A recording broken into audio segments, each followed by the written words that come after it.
afternoon. Assalamualaikum warahmatullahi wabarakatuh.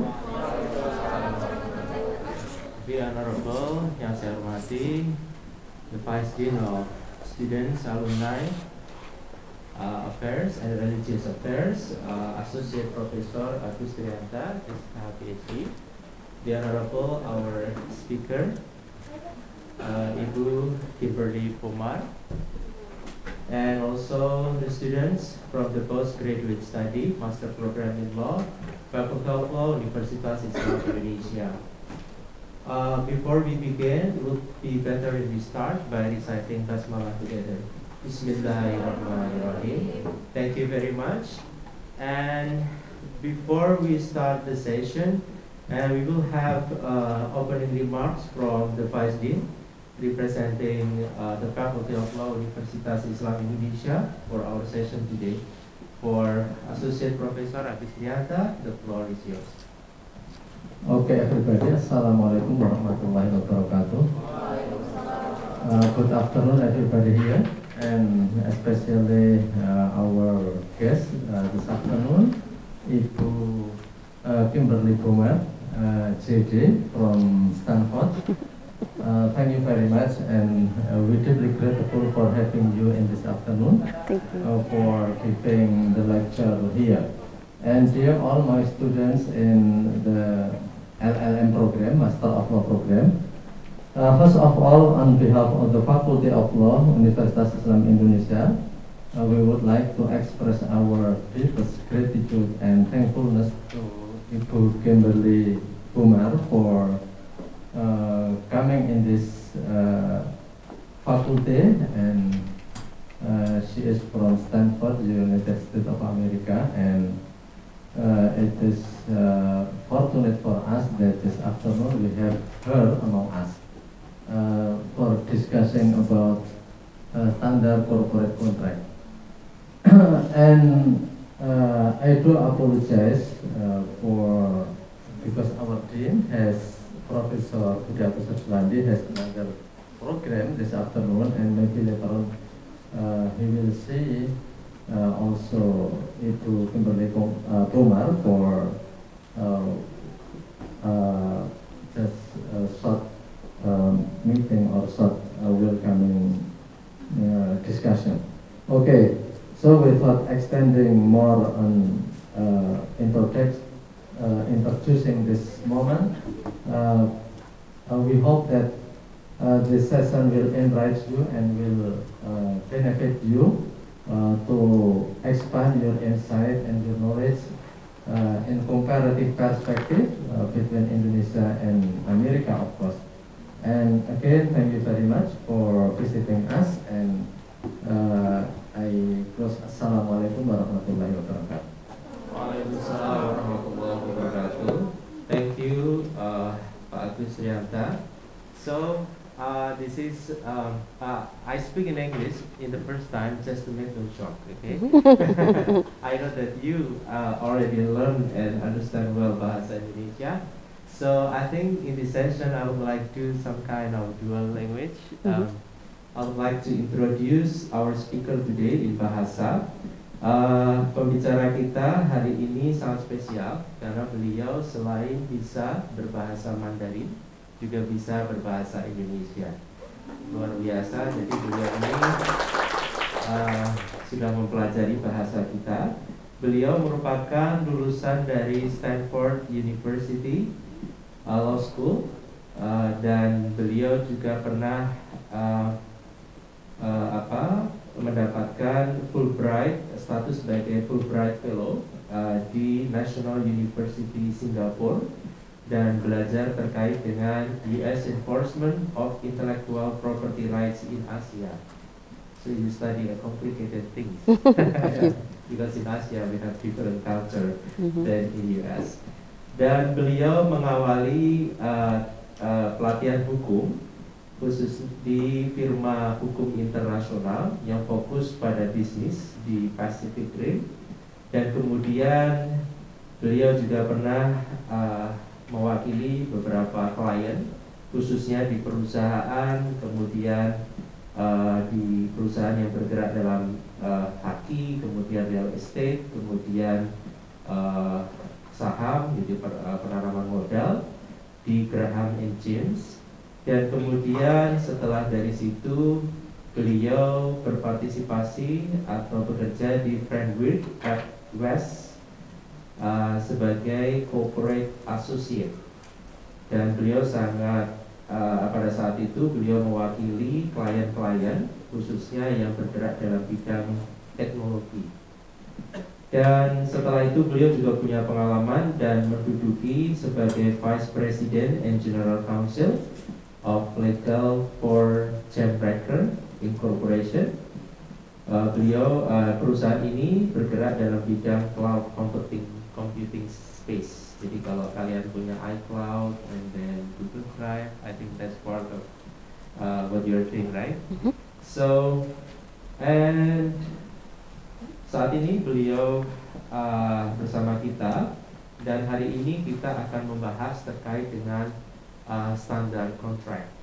As we understand, seperti yang kita ketahui bahwa di dalam menyusun kontrak itu biasanya ada klausula-klausula yang harus diformulasikan. Seperti ketika saudara dulu belajar S1, kalau S1-nya dari Fakultas Hukum UI, itu ada mata kuliah penyusunan kontrak dan ada mata kuliah kontrak bisnis internasional. Di situ biasanya kita belajar bagaimana memformulasikan pasal-pasal di dalam kontrak. Bahkan dikenal di Amerika Serikat ada klausula boilerplate, atau seperti kita ketahui ada klausula-klausula umum yang hampir bisa dipastikan mudah ditemukan di banyak kontrak, seperti klausula force majeure, kemudian klausula bahasa hukum, penyelesaian sengketa, pilihan forum, dan lain sebagainya. Dan hari ini kita akan belajar dengan beliau bagaimana praktek penulisan standar corporate contract, dan kita akan banyak mendengar dari ahlinya langsung. Dan kita berharap nanti mungkin kurang lebih maybe you will speak around 45 minutes till 1 hour. But if you want to finish early, it's not a problem, and we will have more time for discussion. Because the students here are master program students, and most of them are having experience and taking some practical courses when they are taking them in undergraduate program, and some of them also already work in law firms and other things. Agar kita bisa fokus untuk belajar, saya mohon semua peralatan elektronik tidak berada di atas meja, itu semua dimasukkan di dalam tas, sehingga kita bisa serius untuk mendengarkan beliau. Dan apabila memang harus membuka laptop, silahkan untuk disconnected dengan wifi. Begitu ya. Dan nanti beliau saya berikan keleluasaan untuk bisa bertanya langsung kepada mahasiswa yang berada di kelas ini. Terima kasih, dan jangan sungkan untuk bertanya kepada saya apabila ada kata-kata atau kalimat yang mungkin perlu saya terjemahkan.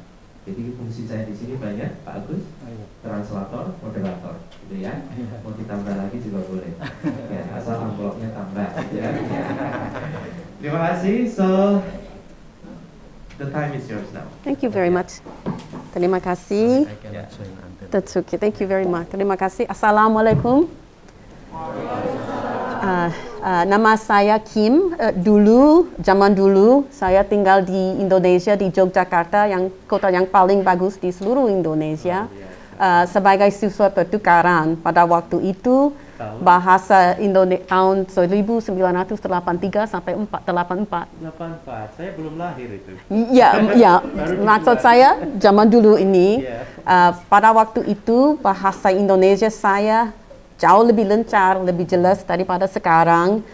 Sekarang lupa yang banyak, jadi maafkan saya, tetapi lecture ini harus dalam bahasa Inggris. Kalau tidak, saya rasa tidak seorang pun yang mengerti apa yang saya mau bilang. Okay? So my apologies. If you need me to translate to them, we will do that. Yeah, yes. If you feel that I have to translate it. Yes. Okay. And I will try to be very clear, and try to not speak too fast. Yeah. But what I wanted to talk about today, a few things.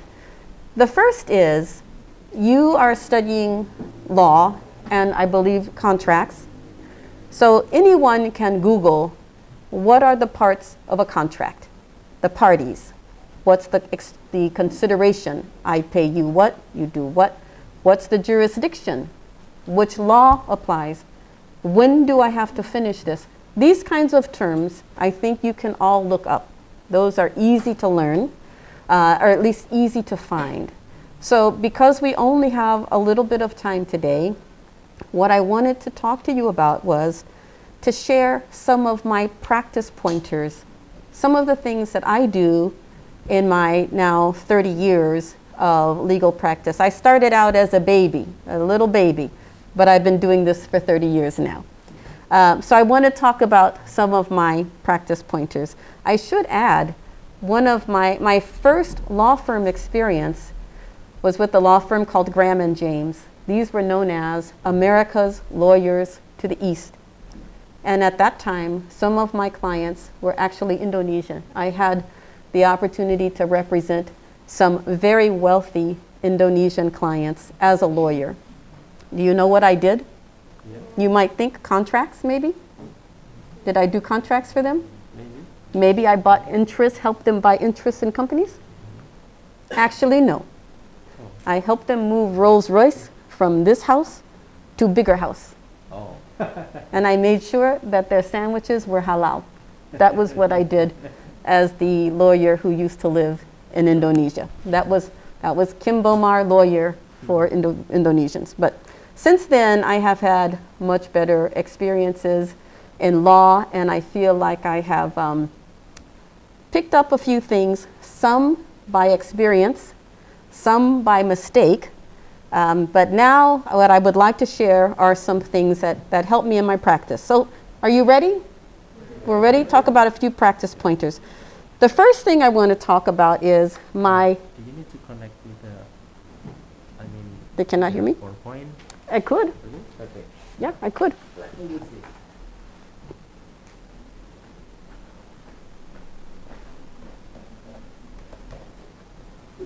Oh no, that's okay. Oh. I'm kidding. Yeah. I'll move that. Okay. Let's see if I can do the...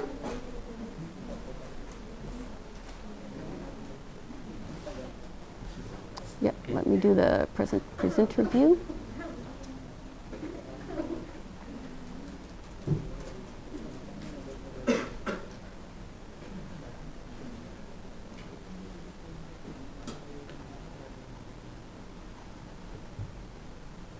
Okay.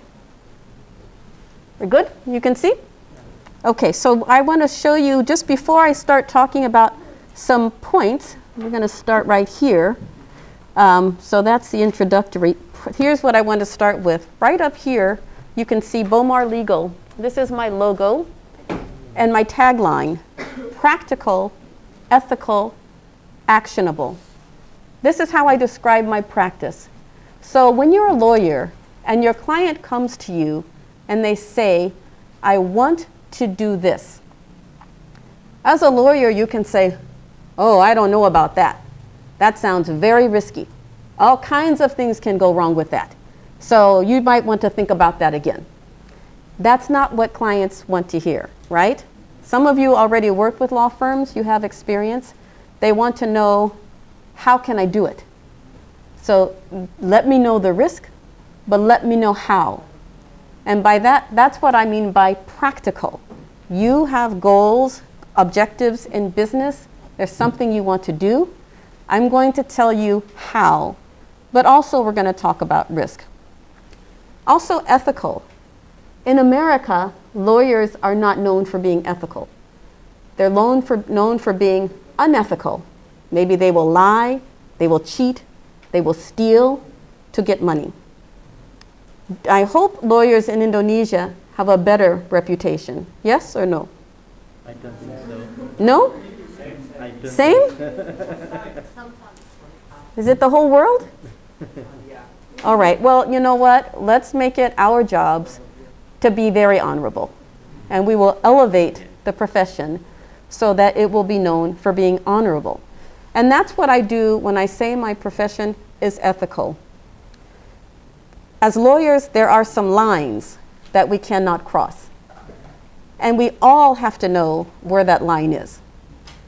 We are also called to advocate for our clients. That's in California, that is the #1 job of a lawyer, to zealously advocate for your client. Zealous, is that the word that's understood here? It's almost like it's your religion. You really, truly, sincerely advocate for your client, but only up to that line. So one thing I make sure I tell my clients before I agree to represent them is I'm ethical.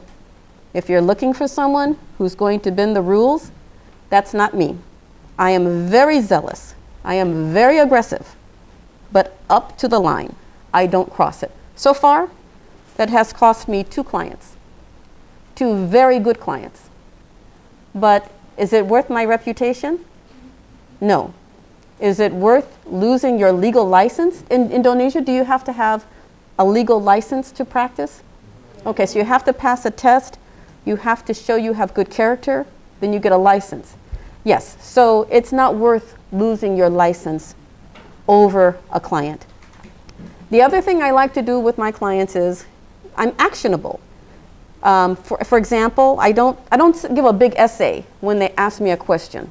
I tell them how. Very recently, a client contacted me and said, we have a lease for our building. The landlord is going bankrupt. But we gave the landlord $40,000 for security deposit. Security deposit, is that concept understood here? So that landlord has our money. We want to get it back. So I didn't spend, I could have written a big long essay about bankruptcy and the complications. What it boils down to is, let's write the landlord a letter explaining the money is yours. Even though they're in bankruptcy, they can give it back without violating the law. We can show documentation why.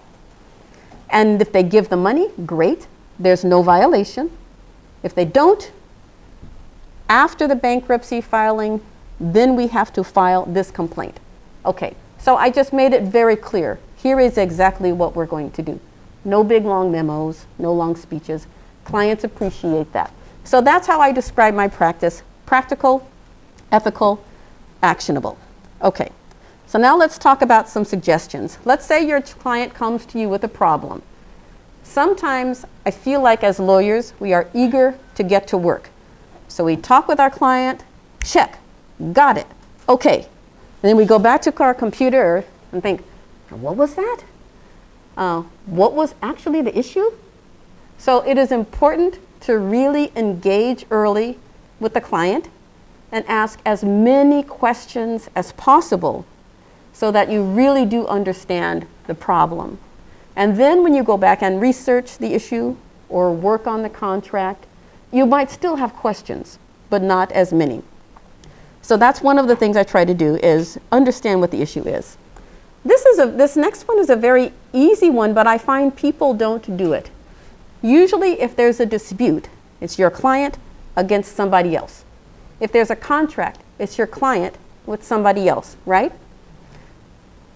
How this works out often depends on leverage.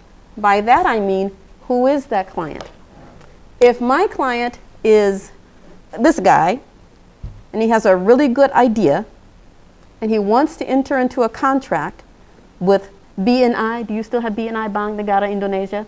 Yeah, okay, so then I can aggressively, zealously represent him, but I'm not going to get the same contract that I might get with someone more equal, right?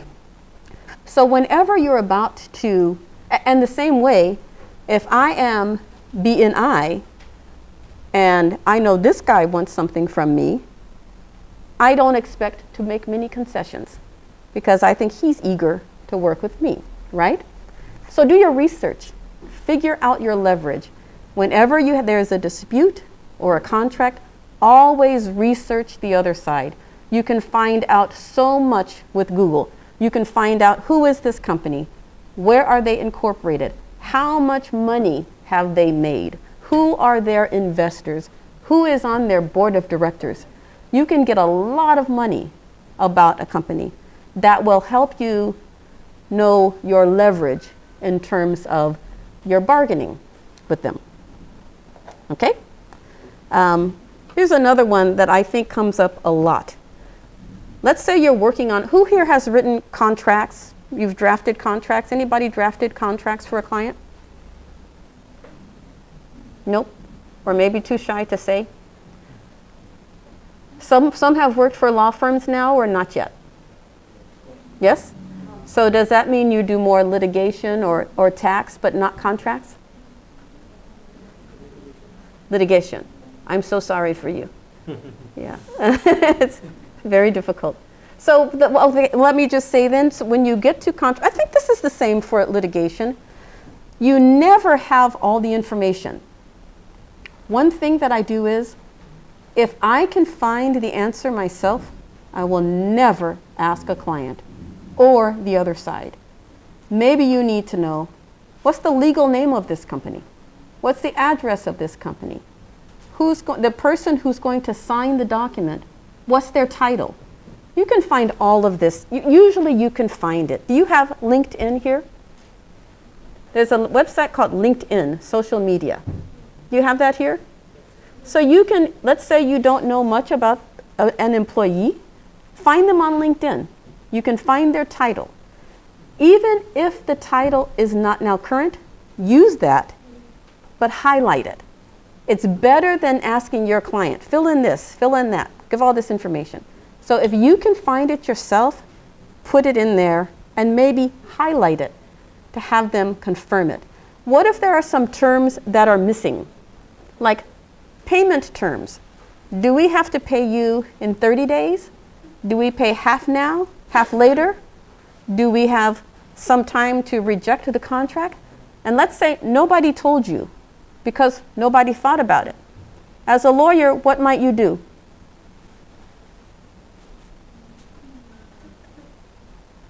Just one example, payment terms.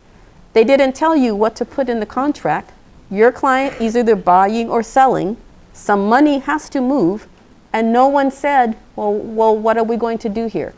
So what are your options? One option is just leave it blank. What are some other options?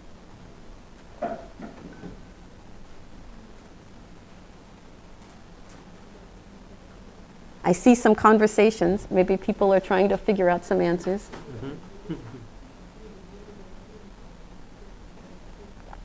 Raise your hand if you want to. Do I need to say there are no bad answers here? Whenever you're in a school setting, every answer is a good answer and just shows you're thinking and growing. Nggak ada yang salah, silakan bisa. But I don't want to embarrass anybody, right? I don't want to embarrass anybody. But if you have a guess or thought, let me know. You can either leave it blank or you can fill it in, right? If you're going to fill it in, what are you going to fill it in with? I'm giving you a hint. You can make up the best possible scenario for your client and put that in there. That's your starting point, which is if it's my client and they have to pay the money, they pay after 90 days, or they pay after they're certain they like it. They pay after the warranty period. Maybe you can put in something that is very rare, but good for your client. But if you get to put that information in first, that's the starting point. And then someone else has to argue against you. Or at least you can put that in, and again, you can ask the client to confirm. And the client can say, oh, this is a really good idea. We didn't talk about that. I like this. Let's start there. Or the client can say, oh, I forgot to tell you. We agreed I have to pay them in 30 days, for example. But it's just another example of how when you are advocating for your client, whether litigation or contracts, always be thinking about what's best for your client. If you ever have questions, let me know. So, okay, so this is a very important issue in America, the American legal circles. I don't know if it is in Indonesia. And remember, some of the things that I say here, they might be cultural, right? So some of the things might work very well in California, where I'm from, but maybe they won't work as well here. So always consider the culture while you're practicing. Excuse me. But one of the things that's a rule for us is we don't determine business terms. I never tell my client, you're spending how much for that business? That's crazy. What do they even sell? I would never buy that. You leave it to the business people to determine the financial terms. But what if there's something in the contract, some of the legal terms, that affect the financial terms? Well, then it's absolutely your job to mention those. I have a couple of examples here of why this might matter.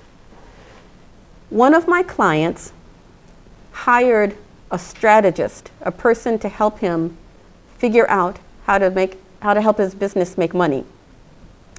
The strategist said, okay, for every contract I bring in, you have to give me some common stock. So let's say I bring in a contract, 2% of the money you have to give me in your company's common stock. 2%, that's not so much, right? That seems good. But it turns out the common stock is only worth about 40 cents per share. So if the strategist brought in contracts worth 6, 7, 8 million, he would own the company. He would be the biggest common shareholder, and he would own the company. So I went back to my client and said, are you sure about this? Just giving you a mathematical example. Are you sure you want to agree to this? What do you think he said? This is an easy one. What do you think my client said? He said, no way. No way I don't want to agree to that. That's crazy. What was I thinking? So we agreed to put a cap that the strategist would get stock, but only up to so much. I have another client, another example of a client that was selling a business and the building.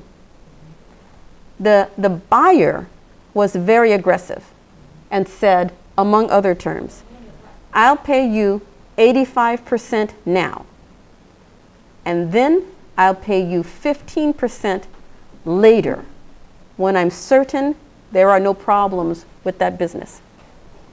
Is that a good deal for my client? The buyer says, I'll give you 85% now, 15% later. Now, what's the problem with that? If you even think your friend, let's say you sell a motorcycle to a friend, and their friend says, I'll give you 85% now. You can find me later for the other 15%. What's the problem with that?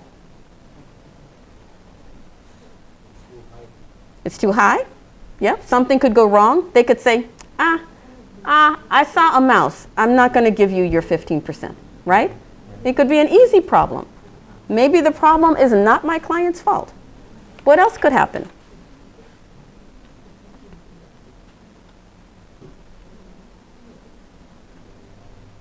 What else could, yes?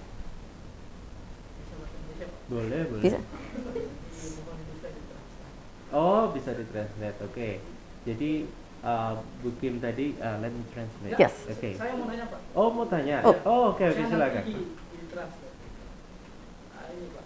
Saya kira menarik terkait dengan suggestion yang 4 ini. Terkait dengan, saya mau tanya real praktis dalam lawyer ya, khususnya terhadap lawyer yang fokus terhadap kontrak atau bisnis ini, bahwa apakah ketika kita bicara terkait dengan etika dari seorang lawyer, bicara persoalan pengaturan terhadap keuangan tadi antara klien dengan saya sebagai pengacaranya, apakah itu dipandang sebagai etika yang baik atau tidak? Artinya kan nanti kembali kepada saya sedikit tadi terjemahkan bahasa Inggris itu kan kembali persyaratan keuangan, menghindari daripada negosiasi kembali persyaratan, tetapi beritahu klien Anda tentang dampak hukum dari persyaratan keuangan tersebut. Nah, artinya bahwa apakah ini ketika kita bicara tentang keuangan dengan klien ini menimbulkan hal-hal yang nanti klien itu sendiri menganggap kita, oh ini pengacara yang tidak berkompeten nantinya. Mungkin seperti itu, Pak.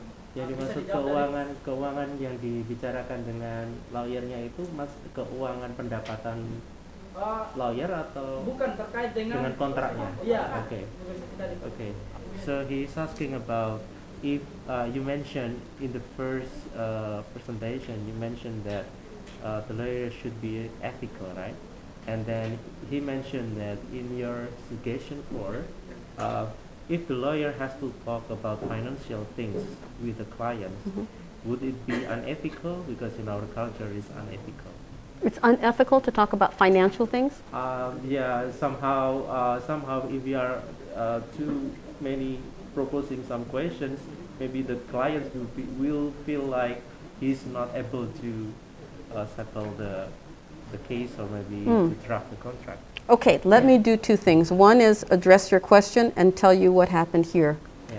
We are trying to serve our clients. Okay.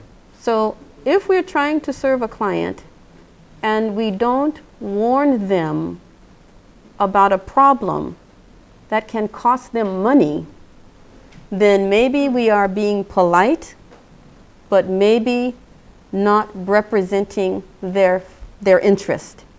So in English we say, an idiom, you might be between a rock and a hard place. You might be in a tough situation having to discuss a financial matter with a client. But what's the alternative? If you don't mention it, later the client might be angry or wonder, why didn't you tell me? Because you're my lawyer, right? So that, I believe this is, I said we had some cultural issues, and this is a new generation in Indonesia, right? It's a new generation. So maybe part of this new generation, and also let me say, this was not an issue 40 years ago. Not much business going on, not much international business in Jogja 40 years ago. So as Indonesia becomes economically more successful, more people are doing business, international business, I think the lawyers have to follow the business requirements. And maybe that means the culture has to shift. And maybe you will have some uncomfortable conversations. So I hear your question. That's a very good question. For example, for us, when we're growing up, you can never ask a person older than you a question. They have to ask you questions. If you ask them questions, that's considered rude. But clearly, sometimes you need to ask an older person a question. So sometimes these rules have to melt. They have to change. And then it's actually better for everyone. It just takes time. In this example, the buyer says, I'll pay 85% now and 15% later. That's not good for my client, because how are we going to get that money later? Do we have to go to our litigator friend? That's very expensive. So I was able to advise the client, let's use an escrow. An escrow is kind of like a bank, a special bank. The buyer, he put that 15% with the escrow, and then both sides agreed. If I lied, if there's no business, if the roof leaks, something like that, then you can keep some of this money. Otherwise, in 3 months, they give it to me. So that's a good solution, right?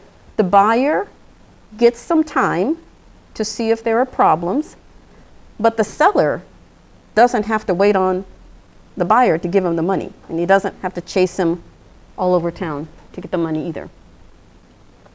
Okay? Let me translate. Mhm. Okay. Atas Mas siapa tadi yang tanya? Saya Mas Erwin. Hah? Erwin. Oh ya, Erwin tadi pertanyaannya dijawab oleh Bu Bomar bahwa dalam perkembangannya kita bisa melihat Jogja itu mungkin 30 tahun yang lalu itu masih sangat klasik dan tradisional, sehingga transaksi bisnis internasional itu masih sangat kurang sekali. Coba kalau kita lihat sekarang itu kita sudah sering mempraktekkan transaksi bisnis internasional, sehingga masyarakat, cara kita beraktivitas, cara kita melakukan kontrak sudah sangat berubah, Sehingga mungkin kalau zaman dulu orang kalau misalnya lawyer menanyakan terkait dengan aspek-aspek finansial mungkin dianggap tabu atau dianggap kurang profesional, tapi kalau sekarang itu mungkin menjadi salah satu syarat yang harus ditanyai. Karena apa? Lawyers has to follow the business requirements too. Jadi pengacara pun juga dia harus mengikuti perkembangan-perkembangan syarat-syarat bisnis yang mana itu merupakan implikasi dari transaksi bisnis internasional. Itu yang pertama. Dan yang kedua, tadi Bu Kim juga mengatakan bahwa tadi ada contoh ketika ada kasus penjual kemudian dia akan pembeli dia akan diminta untuk membayar 85% di awal, kemudian padahal si penjualnya akan mengirimkan barangnya 50% dulu, itu terlalu banyak resiko. Sehingga kemudian sebagai lawyer kita harus memberikan solusi kan, bagaimana agar ketika nanti terjadi transaksi keduanya tidak dirugikan. Makanya kalau di Amerika Serikat ada escrow atau semacam bank perantara yang memberikan jaminan dan mengecek apakah barang sudah sampai, apakah penjual sudah mendapatkan hak-haknya atau pembeli mendapatkan hak-haknya, dan bank ini yang akan membantu mereka berdua untuk melakukan transaksi. Dan itu terjadi di Amerika Serikat. But I don't think that Indonesia also has. Well, then you could probably create this. All you need is a contract and a third party, someone else who agrees to hold the money and not to give it except according to the contract. But I think this is for, huge financial transactions. This one was for about $4 million. Oh, $4 million. That's too much, I think. Okay. In Yes. Jogja, in Jogja, it's too rare to have Okay. $4 million All right. contract. Yes. Yeah. Okay, then thank you for that question. These others will be a little bit quicker. And then if there's time, what I want to do is go through a few pointers here. Do you know Halloween? Okay, because it's almost Halloween, I wanted to share with you a few contract nightmares. And maybe you can see how you would have avoided those nightmares, okay? So let's just go through a couple more of these and then we'll get to the Halloween presentation. This is a really obvious kind of thing. I do this, a lot of lawyers don't. I have some clients like venture capital funds, companies that invest in other companies, and every time they invest, the contract must include certain terms, everyone. One of my clients, I think you've heard of Google. One of my clients is Google Ventures. Google has a subsidiary with a lot of money that invests in other companies. And before they talk to other companies, they sign a confidentiality agreement. I handle the confidentiality agreements for Google Ventures. So every confidentiality agreement has to have a certain term, a clause in it. Here's the problem. You all are busy students. Some of you are working. Have you ever had to work when you were sleepy? Anyone ever have to work when you're sleepy? Ngantok. Have you ever had to work when you are tired? Capek sekali. It's malam, sudah makan, kenyang, mau tidur, but you have some work that you have to finish. Does this look familiar? Like this? Okay. I think some of them are sleeping. Yeah, yes, it looks familiar. So here's the problem. If you have to work, sometimes you just do because you're rushed and there's a deadline. And maybe you're sleepy, but it doesn't matter because it's due at midnight. So you might still have to do it. That's when mistakes happen. When you're tired or when you're rushed.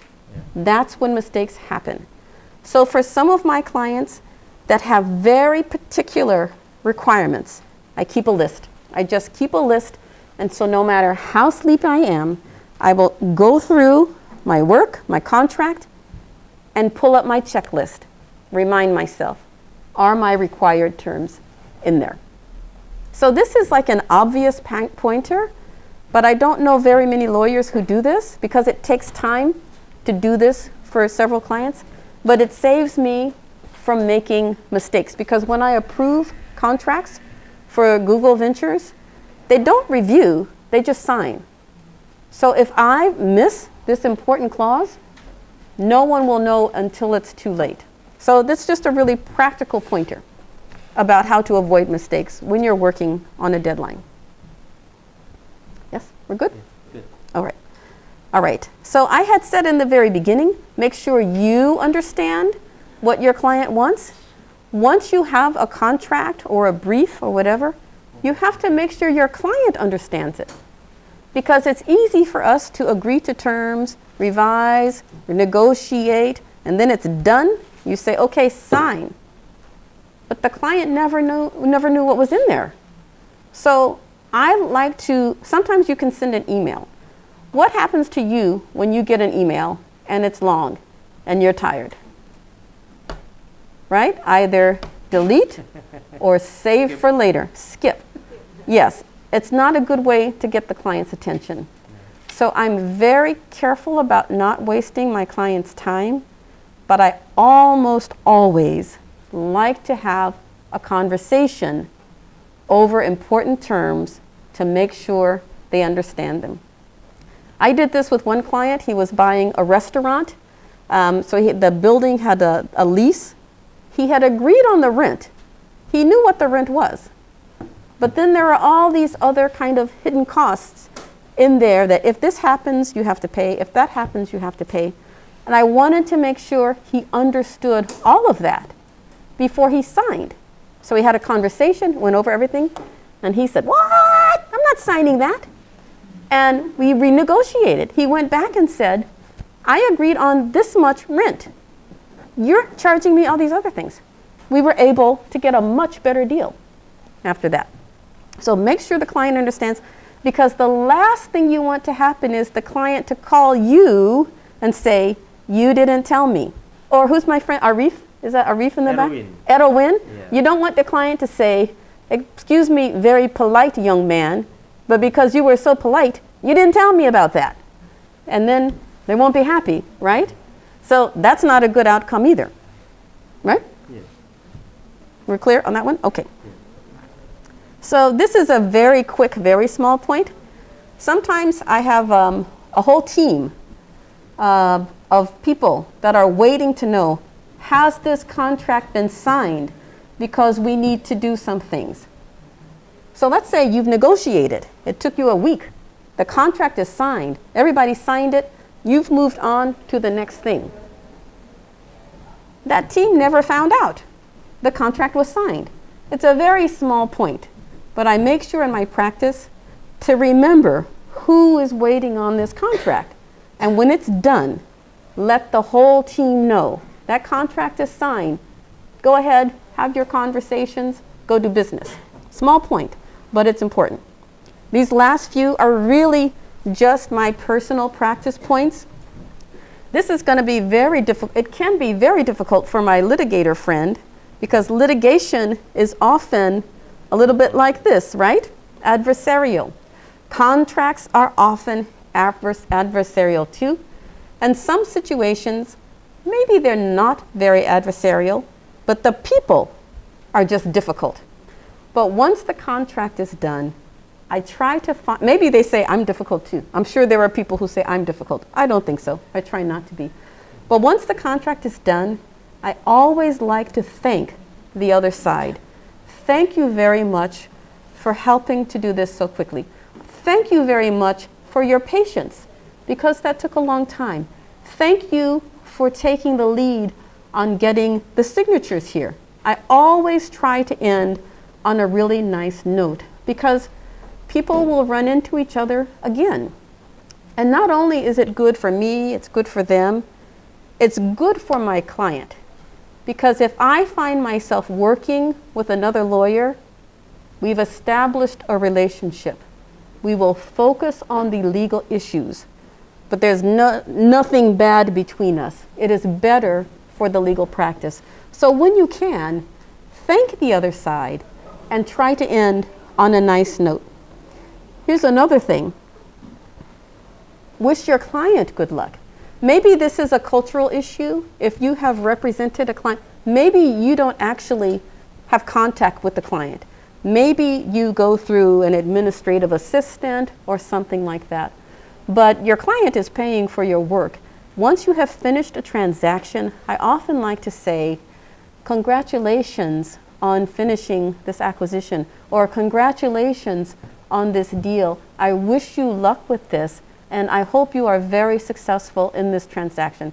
Because otherwise, we're just people, I used to say killing trees. Now we're not killing trees, it's moving pixels, but we're all people when we're working, right? We're all people. So if you have an opportunity to be a good human and yourself, and to show kindness to someone else, I think it is just a good way to live your life. And I think it's also a way to change the reputation of lawyers. One more thing. Sometimes things come up in life, and I always try to remember we are all human. We are all human. I had a client that, one of my clients is a life sciences company. Many of my clients now are life sciences. They're trying to find cures for cancer, heart disease, other illnesses. And we needed to sign a contract. So this other side sent me a letter and said, Kim, if you have changes, fine. But then when you sign it, can you send it to this other person? I said, so I won't sign. I'm not an employee, an officer of the company, so I won't sign it. And I said, and actually, I'm just a cog in the wheel, a very small piece of this organization. It's the people here who are trying to create somebody's miracle. Because that's the truth of these life sciences companies. They're trying to create a miracle that somebody is going to need in 5 or 10 years. So when I told this gentleman that, he wrote back to me, you completely made my day. I've never had a lawyer speak to me like that about the kind of work we're trying to do. Now think of when you're down sometimes, how helpful would it be to you if someone says, I really appreciate what you're doing here, right? So you can do that as well. There's no harm, there's no rule against lawyers doing that. I had another situation, it was a contract, a lease. My client was hounding me, where's the lease, where's the lease? We've already agreed on terms. We signed it, where is this lease? My client was hounding me. Then finally, I heard from the attorney on the other side. She gave me the lease. She apologized, it was late because her child was sick. I could have said, do you know how my client has been hounding me for this lease? I could have. I said, I'm a mother too. I know how difficult it is to juggle work and children. I hope your child is feeling better. Thank you for the contract. So, you know, yeah, you're lawyers, but you are humans, and you get to decide how you will treat people. So if anybody asks me, why is it? My practice is closed. I'm not taking on any more clients. I turn away clients all the time now. Why is that? Is it because I went to Stanford and Dartmouth and whatever? Lots of people went to Ivy League colleges. Lots of people went to Stanford. Lots of people are very, very excellent lawyers, probably better than I am. But I believe people liked to be my client. I have people who have been clients for almost 20 years now. Since I opened my own practice, they stay with me. And why is that? I believe it is because I treat people the way I like to be treated, with respect, with dignity, and I also represent my clients well. So we could talk about contracts, all kinds of things, but what it comes down to is, I would say, being a good lawyer means understanding about how to be a good lawyer, but it's really about being a good person. So I would encourage all of you to be good lawyers, and especially to be good people. Okay, do we want to take a little break before we do some of the Halloween stuff, or any questions, or should we do 2 or 3 of those and then wrap it up? Maybe I would like to ask if they have any questions. Okay. Ada pertanyaan sampai sejauh ini? Oke, good. Siapa mas namanya? Dava. Oke, Dava. Mau bahasa Indonesia atau bahasa Inggris atau Mandarin? Bahasa Inggris. Oke, good. Wah, luar biasa. temennya Lady Gaga ya. Yuk. As you mentioned earlier about the contract, the example of this restaurant business that you mentioned, that the mistake, or the mistake such as that the seller that want to trick the buyer is a very good example. So I want to ask, what is the other example of the tricks that is usually used by the seller to trick our client, and I want to ask some my second question that about the ethical lawyers.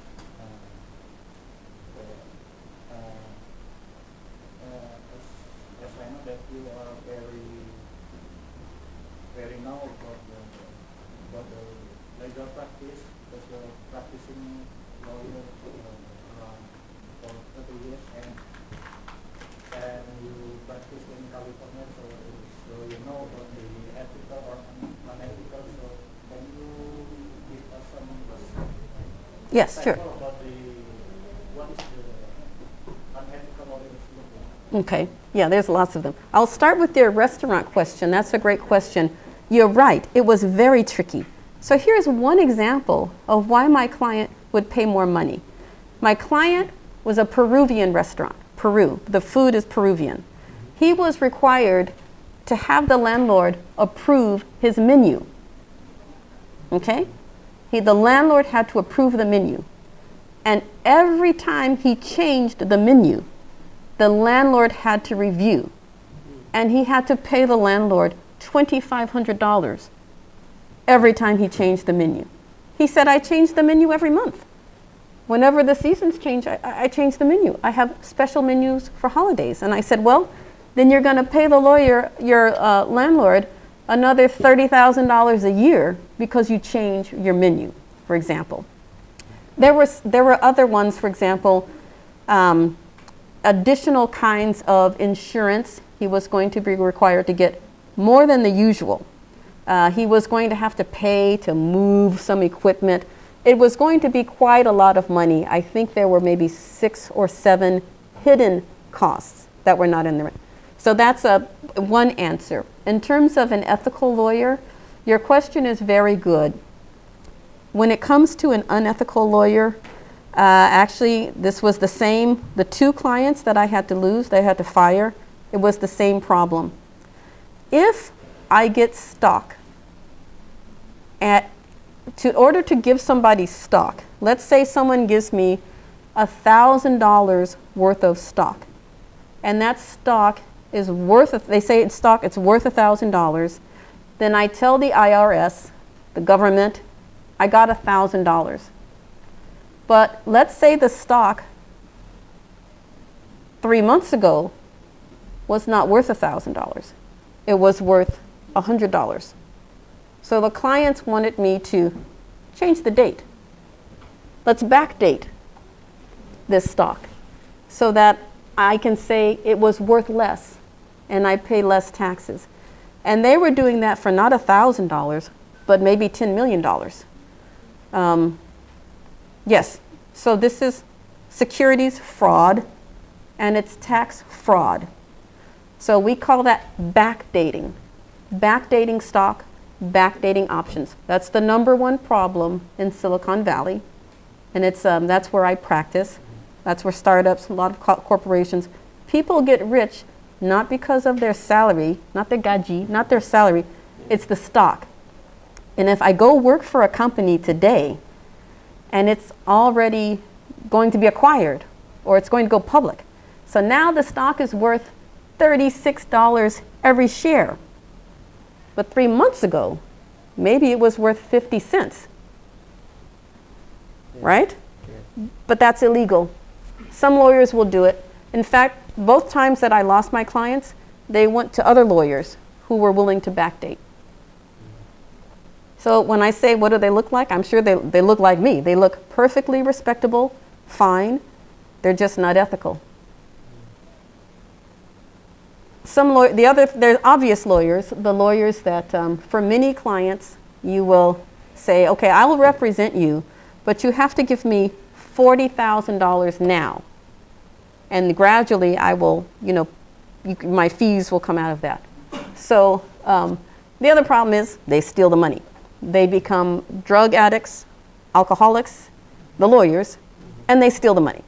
And they lose their license. And that's probably happening right now. It happens very commonly in the state that somebody loses their license because they've stolen from their client. Okay? Yeah. Wow. So, I think, is there any questions? No? How are we doing on time? Because if we have just a few minutes, I'll pick some shorter ones of these. Okay. So we have like, what, 5 minutes, 10 minutes? Okay. Okay, let's do that. Okay, so this I want to just share with you a couple of examples of when contracts can go very, very wrong. And I want to try to pick some easier ones so that they're not, don't take so much time. Okay, here's the overly eager housemate. This was not my client, I'm glad to say. This is a friend. So the client owns a house. A man owns a house. He wanted to have a roommate. The roommate was a woman. And he met this woman and immediately said she could rent a room in his house. Why do you think he might have said immediately? I mean, you sure you can rent a room in my house? Any ideas? Oh, come on now. I know some of you know why he would have been very eager. Let me translate. Yes. Jadi ada contoh siapa?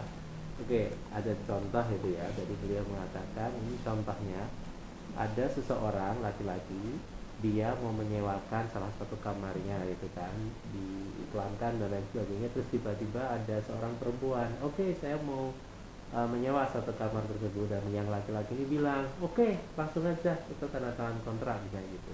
Mengapa bisa terjadi? Dia langsung mengiyakan.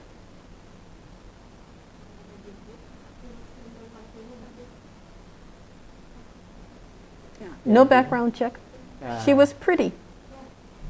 He thought, yeah, you can live in my house. Mungkin yang perempuan tadi langsung diiyakan sama pemilik rumahnya yang laki-laki, mungkin karena yang perempuan hati, dia tinggal sendirian, gitu kan.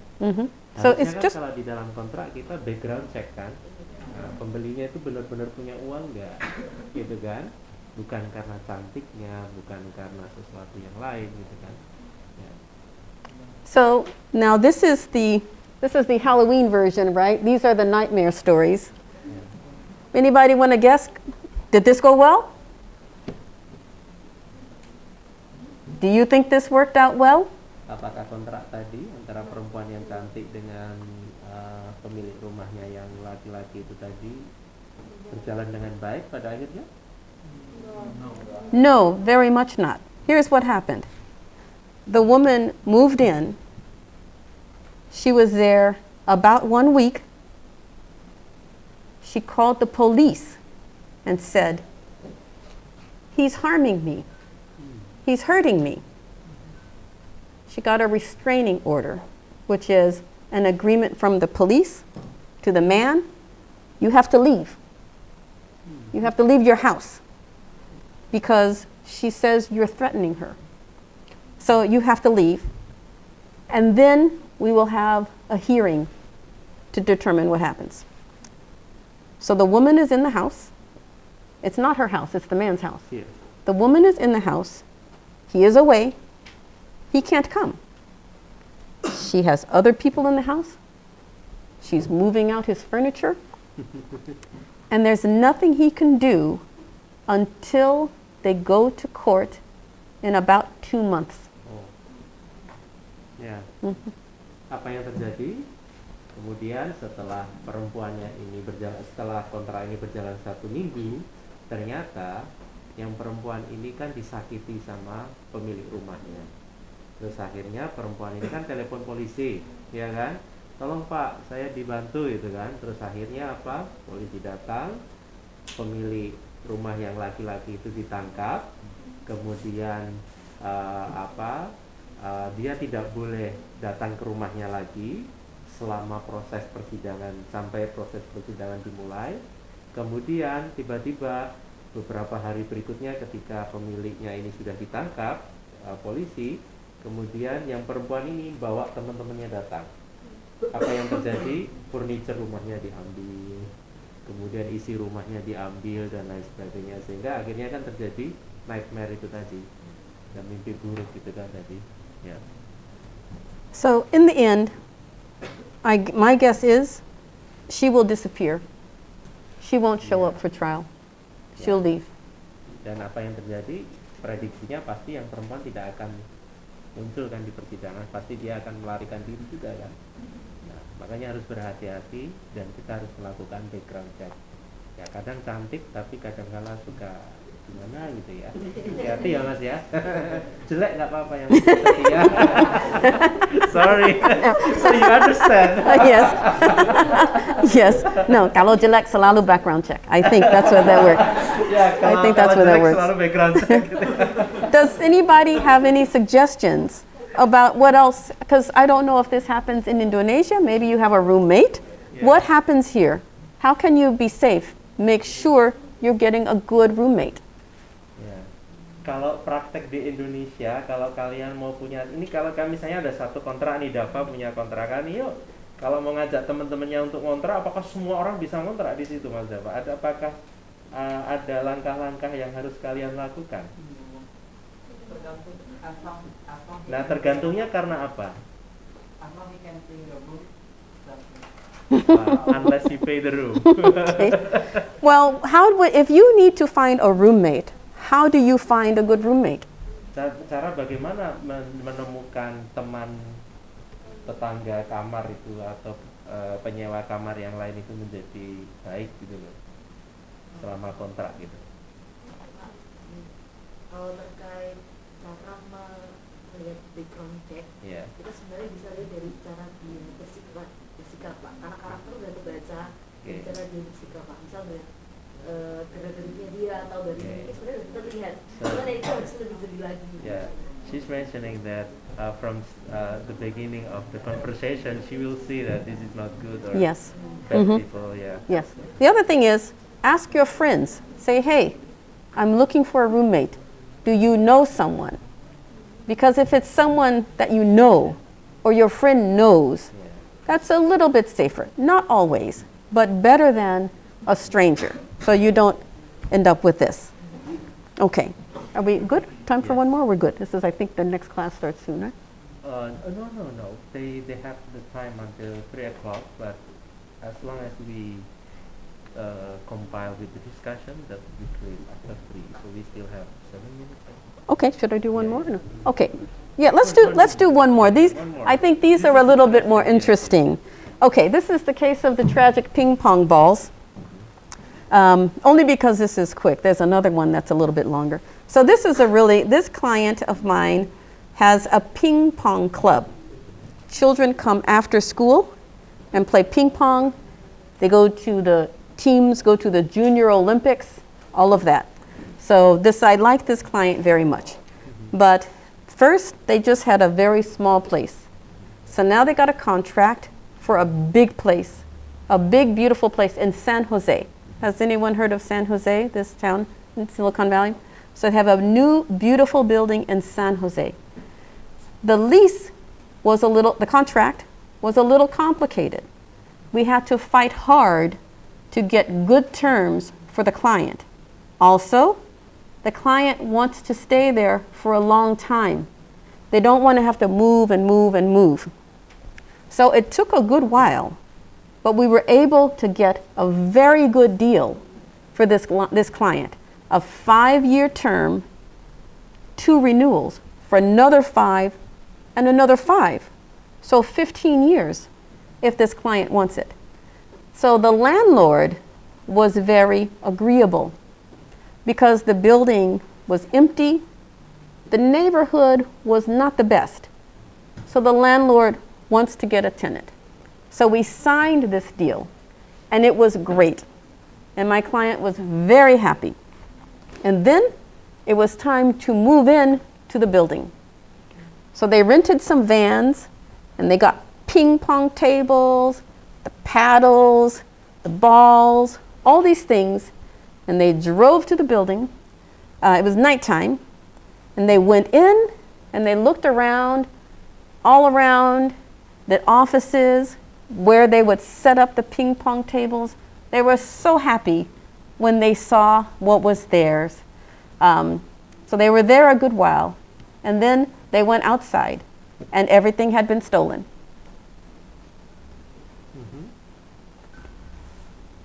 Oke, jadi ini tadi kasusnya adalah ada seorang pemilik rumah, kemudian dia Big building, actually, warehouse-like building. Rumahnya itu sangat besar sekali, dan itu berada di lokasinya itu ada di Silicon Valley, salah satu kota yang terkenal sekali gitu kan, dan rumahnya itu sangat bagus sekali. Dan kemudian the people who they rented it, so now we've signed. They get the keys, and so they go in. Now it's theirs. So they went in to look around, and they're so happy. But they had rented some vans, and they had the big cars with the ping pong tables, the balls, paddles. Everything is parked outside, and they went into the building to look around, and they spent a good amount of time. And when they came back, they lost. Okay.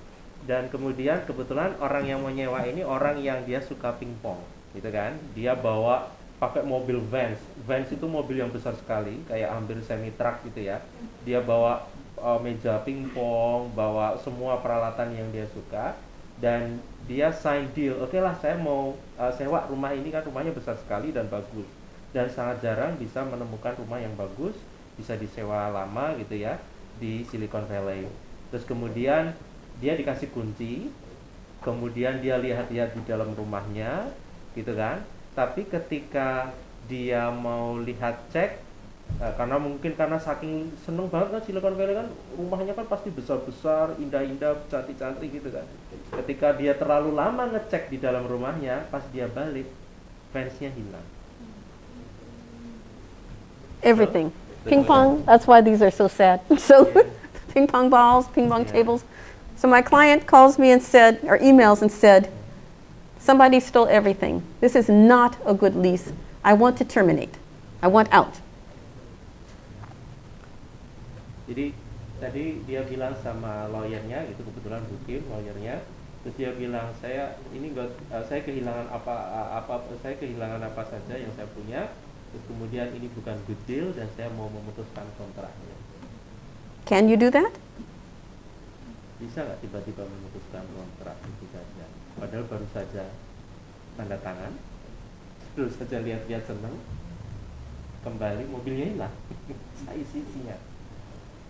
Bisa nggak terus tiba-tiba langsung telepon, dah kontraknya diputuskan, padahal pagi tadi sudah deal, sudah tanda tangan kontrak, sudah dikasih kunci. Why? And how? Bisa. Dengan cara? Tetapi prosesnya harus memang proses hukum. Artinya gugatan tersebut Dibawa ke pengadilan.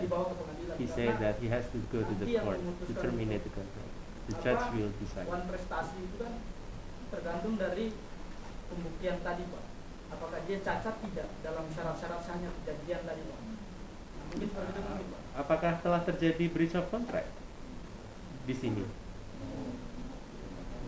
Apakah telah terjadi wan prestasi di sini? Enggak ada. Nah, itu yang membuktikan kan nanti di pengadilan, Pak. Okay. Well, to go to the judge, Go to the judge. but you still have to, in America, you have to file a claim. Yeah. What's the claim? You could claim is, I'm very unhappy about this. But that's not a claim. Yeah, meskipun very, very unhappy. Yeah. So now I'm still my client's lawyer. What do we do? Apa yang harus dilakukan kalau mungkin sebagai pengacara orang yang menyewa rumah itu? Karena kalau dibawa ke pengadilan kan harus jelas gugatannya apa. Kalau menurut saya sih sebagai seorang lawyer kita harus melihat dulu dari segi kontraknya. Dari segi kontraknya itu tergantung atau bahwasannya nanti dalam kontrak itu apakah tergantung bahwa barang yang hilang itu di luar dari tanggung jawab pemilik.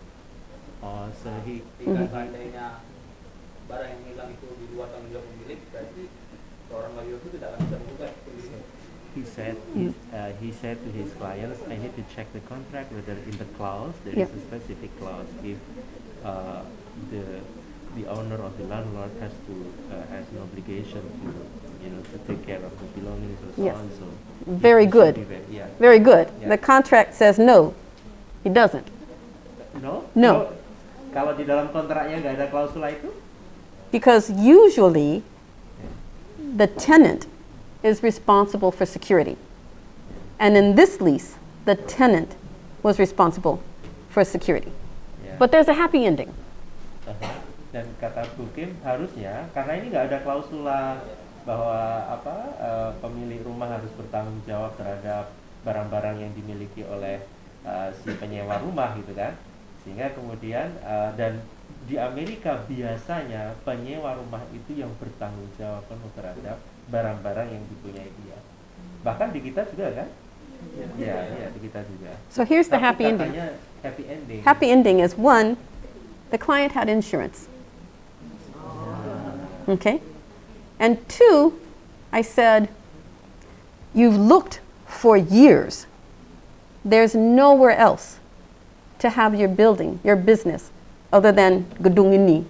There's nowhere else. So where else are you going to go? So we don't leave the building, but let's do this. Hire security for the evening and have an open house where everyone can come see, invite local police, because this is a children's program. We want children to come to programs like this so they don't get in trouble. Invite the police to come. Invite children of the police to come. Ask them, please, keep an eye, because we're doing good community service. This business, the owners were Chinese. I said, contact Chinese business associations. See if they can use their networks to make sure you get good security as well. And what's the most important thing that they can do?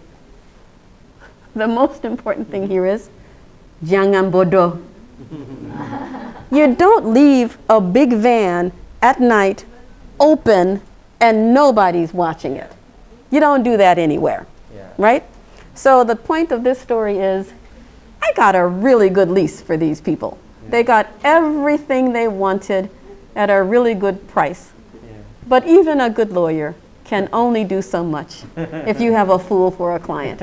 But anyway, even that, we had a happy ending. So thank you very much for your patience. I really appreciate you being attentive, even though it's after lunch and a lot of talking and in Bahasa Inggris. But thank you very, very much for allowing me to speak with you. Okay, so she has Yes. a question. Mhm.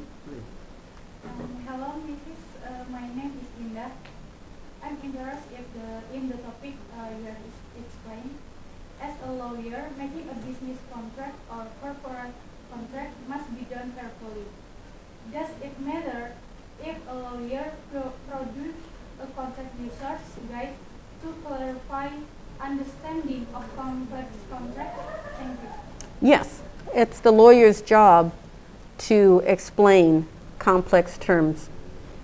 And then, so if a client signs a contract, and let's say they didn't understand, you can end a contract, terminate it because of mistake. But here's the difference. It can only be a mistake of the law, not the facts. Let's say I didn't read the contract. If I read it, I know the facts. That's just my fault. But if I misunderstood the law, then I can say, this was unfair. I didn't understand this. Then you can have a contract terminated. But if that happens, you might have a big problem with your lawyer, right? That will only happen, usually, if there's a problem with the lawyer. Or maybe the lawyer was new. Many lawyers are being trained. They don't know everything. So it's possible that they had a young lawyer that didn't understand a legal issue. Oke. Pertanyaan lain silahkan. Thank you, Miss. I want to ask you about something. I don't know. My question is what of context of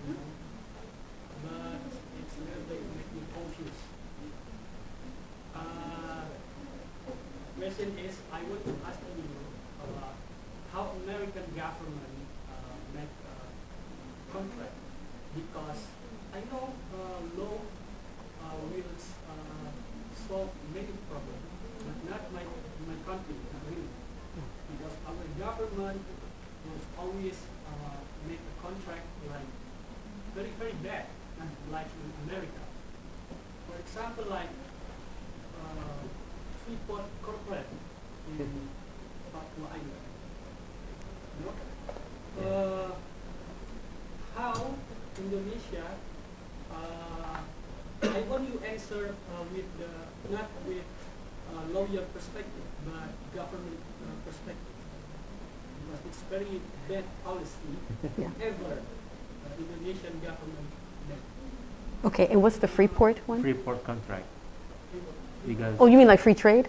no, Freeport means we have the American company exploited our gold mountains in Papua. Oh, yes. Freeport. Yes, Blackmore. in Freeport, the town Freeport, yeah. Yes. So the American government or an American company? It's American company. It's like Yes. mixed, yeah. Okay, so here's the issue with that, is that the American government, oh, I'm sorry, okay, I'm so please, sorry, continue. yes. Okay, Yeah. the point is how, in your opinion, how effective law our government have to make. Like, is it possible or no? Indonesia sometimes can take over the Freeport, because when you go to Papua and you looking around, it's very sad. Many children not having food, water, education, no future. It's very sad. Okay. That's, I think enough. I'm sorry because my They're taking all of English our is very natural bad. resources. No, oh, I get it. This is my concern. I have a big concern about this. In Namibia, a country in southern Africa, the Chinese government bought uranium rights in perpetuity, forever.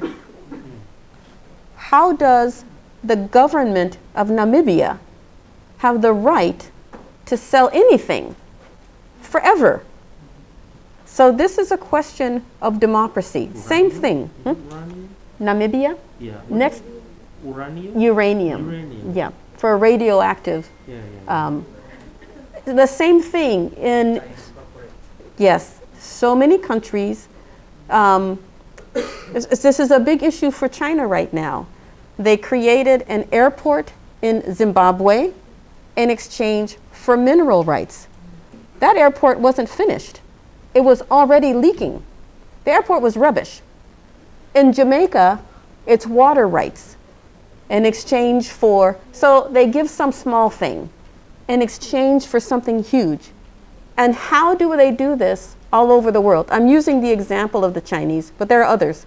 They find someone, I'll speak plainly here, I'm going to speak plainly. They bribe somebody through corruption. They give them a lot of money.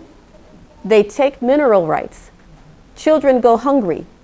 They take it from the people, but because the government is not effective, probably there's not a strong democracy, no one can stop them. So I don't have an answer other than I agree with you. This is a terrible problem. If we had more democracy, nobody in Papua would agree to that if they had a vote. So I think the issue is government is not effective because government officials get the payola and the people suffer. It's a bigger problem than I can solve. Ya, masalah di Papua memang sangat kompleks dan beliau sendiri juga mengatakan bahwa ini sebenarnya masalah internal pemerintah kita. Seharusnya di dalam menyusun kontrak kita kan harus punya prinsip kesetaraan. Kita punya hak dan kewajiban dan mereka punya hak dan kewajiban. Tapi apa yang terjadi di dalam kontrak itu rata-ratanya kita justru banyak yang dirugikan. Dan ini juga terjadi di Namibia, Zimbabwe. Pemerintah China menggunakan kontrak-kontrak untuk mendirikan airport, mendirikan perusahaan, tapi airportnya juga bocor dan lain sebagainya. Tapi mereka meminta hak-hak untuk mendapatkan sumber daya alam, uranium dan lain sebagainya. More questions? Is it possible or no, let's say, to check over the people with the contract perspective? Or do you need a contract or It depends on, Some time. renegotiating is impossible somehow. well, there's a contract with an American company Yeah. and somebody else. Depends on who the somebody, is it the Indonesian government? Okay. Is the contract with the Indonesian Yes, government? with the Indonesian government. I think that's a democracy issue Yeah. because maybe there's an international court of justice issue, but you have to have standing. One of the parties to the contract has to sue. Indonesia will not sue itself, Yeah. I'm guessing. Yeah. But I think it's important for everyone in here to be a good leader, to be willing to speak up because there's a price to be paid if you want to live in a democracy. I didn't come here to talk about democracy, but it's a pretty big issue in America right now. But there's a price to be paid if you want to live in a country where what you think matters and where what you think matters and where everybody added together what we think matters. Otherwise, only the people at the top who get the money Yeah. get the decisions. Ya, ini PR terbesar kita. Sebagai kesimpulan, so I think I need to conclude before we stop. Ini sebagai kesimpulan dan ini juga sangat terkait dengan mata kuliah kita hukum pembangunan. Pertanyaannya bagus sekali, Mas. Siapa namanya? Iya, boleh Mas, boleh Bro. My name is Sam. Just say my name is Sam. Alpha, you can call me Tama. Okay. Tama. Oke, Mas Tama. Oke. Jadi ini kesimpulan kita. Jadi dalam kontrak memang ini menjadi tugas bersama kita sebagai leader gitu ya bagi diri kita sendiri dan juga untuk mempertahankan nilai-nilai demokrasi. Kenapa yang terjadi di Freeport selama ini kan diwakili oleh pemerintah dan pemerintah sendiri juga punya kepentingan-kepentingan dan kadangkala dalam negara yang situasi demokrasinya kurang baik menyebabkan yang menikmati hasil justru bukan rakyatnya, tapi yang menikmati hasil adalah partai politik atau pucuk-pucuk pimpinan yang ada di sana. Ini PR kita bersama dan nanti kita bahas khususnya di mata kuliah hukum dan pembangunan. So let's clap our hands. Thank you. Thank you so much for Miss Kim. So do you have any last comments or advice for our students? I apologize that I could not do this in Bahasa Indonesia. It might have been easier for you, but I thank you very much for the chance to speak with you. Okay, so thank you. Assalamualaikum. Waalaikumsalam. Yes. So before we close, we will have a photo session. So you remain to sit down there. Jadi silahkan tetap duduk di kursi masing-masing. Ya kan, bagi yang lipstiknya mungkin agak luntur bisa mulai lipstikan lagi gitu kan. Atau yang mas-mas yang mau lipstikan juga boleh bisa pinjam ya, Mbak. Sebentar lagi